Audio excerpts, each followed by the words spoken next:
Hai,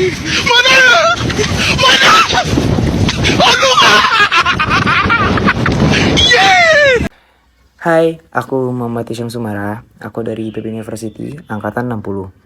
Aku di sini ingin membahas tentang soft skill apa sih yang harus dimiliki sebagai seorang mahasiswa untuk menunjang kehidupan kita sebagai seorang mahasiswa.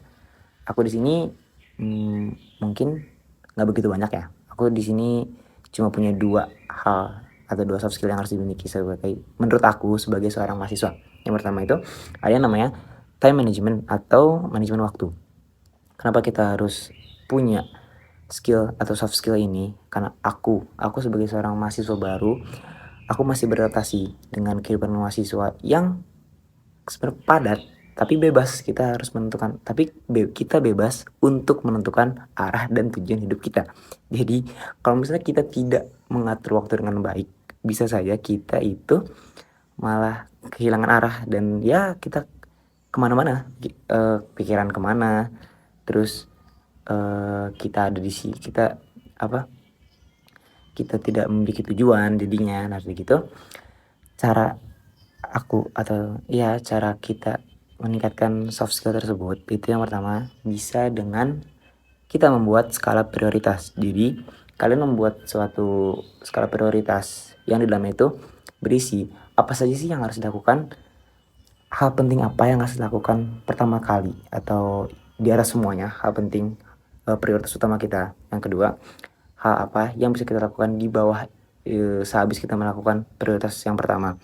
Dan yang ketiga, kita dapat menentukan hal apa sih yang nggak harus kita lakukan loh. Ini tuh kita nggak ini loh, ini kita nggak usah lakuin loh. Karena ya udah nggak ada manfaatnya juga kalau kita ngelakuin, dan kalau kita nggak ngelakuin pun ya kita nggak kenapa-napa. Nah tujuan itu kenapa kita harus memiliki time management, karena ya kalau misalnya kita nggak ngelakuin time management ya kita akan kesulitan dan kita akan terjebak dalam suatu keadaan yang kita tuh nggak bisa, dan kita itu susah untuk mencari jalan keluarnya karena kita tidak mempunyai plan untuk kedepannya.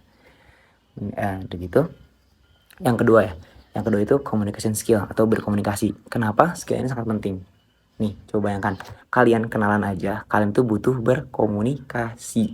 Kalau misalnya kalian nggak berkomunikasi, ya kalian nggak bakal kenalan, kalian nggak bakal kenal teman kalian nggak bakal bisa nyapa. Tapi nyapa juga butuh keberanian ya. Tapi sebenarnya masa kita kenalan dengan bahasa yang aneh gitu kan, kita juga butuh ini ya, communication skill.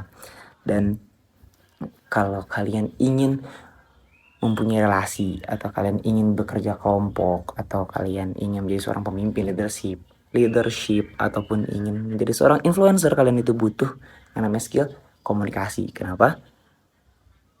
Skill komunikasi sangat penting ya karena kita setiap hari, kita sebagai manusia itu harus berkomunikasi dengan yang lain. Nah, cara meningkatkan itu gampang, nggak gampang sih sebenarnya, lumayan lah ya. Kayak kalian tuh harus jangan terlalu memikirkan apa yang lawan bicara, apa yang akan dikatakan lawan bicara. Jadi kita ngomong dulu aja, kayak kita ngomong, dan kita pun jangan asal ngomong gitu. Kitanya harus memikirkan juga. Kita bebas untuk ngomong, tapi kita juga harus memikirkan apa yang kita ingin bicarakan. Nah begitu. Memperjelas intonasi atau nada suara. Nah begitu. Dan kecepatan waktu dan kecepatan saat kita berbicara. Gak usah cepat-cepat kalau ngomong, jadi kita pelan-pelan. Yang penting jelas dan informasi yang kita ingin sampaikan kepada teman kita itu jelas. Nah coba kita contohkan kita sebagai pemimpin atau kita sedang bekerja kelompok. Nah saat itu tuh pastikan kita dituntut untuk mengeluarkan pendapat, kita mendengarkan pendapat orang lain, dan kita memberikan feedback kepada mereka. Nah kita itu harus bisa menggunakan skill berkomunikasi yang baik agar informasi dan tujuan kita menyampaikan suatu informasi tersebut tersampaikan kepada orang lain atau kepada orang yang ingin dituju.